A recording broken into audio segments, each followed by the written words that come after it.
pasta for dinner? Why not? I love a good pesto, don't you? The first thing that I do when I'm making pasta at home, or at work for that matter, is bring my water to a boil, generously salt, at least 2 tablespoons of coarse salt, and then add your pasta. And I'm using fettuccine, 3/4 of a pound. The time it takes to cook the pasta, the pesto will be done. After you add your pasta to your boiling water, stir it around a little bit so it doesn't stick together, and then let it cook. This package says 8 minutes. I better hurry up. This is a parsley pesto.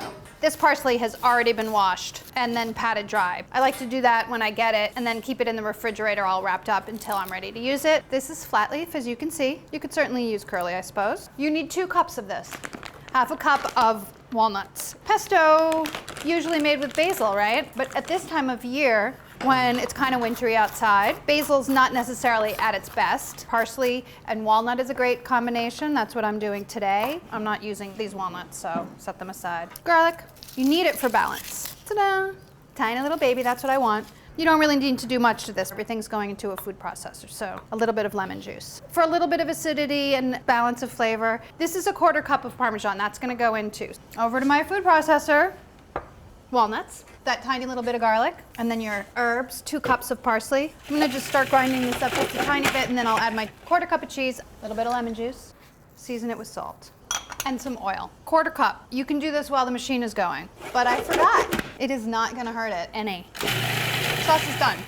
It gets tossed with a little pasta water at the end. You have to be careful of your teeth because pesto gets stuck in your teeth and nobody tells you. You go home at night and you realize that no one was a good enough friend to tell you that you had it there.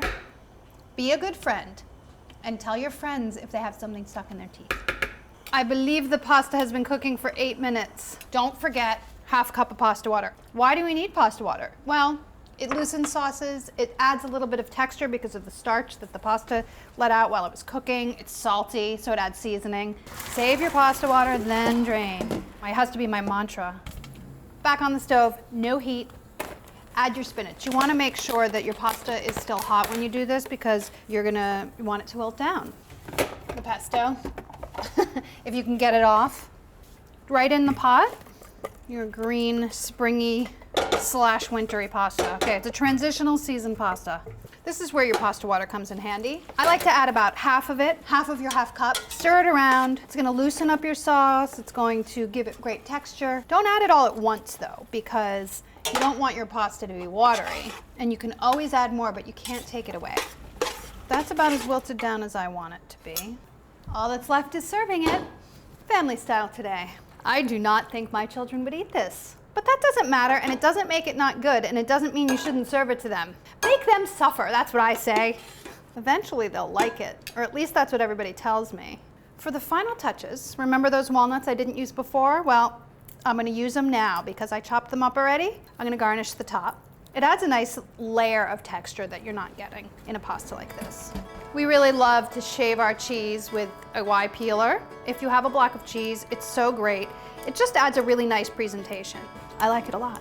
A very beautiful pasta, a very green pasta, a pasta for the green lovers in your life.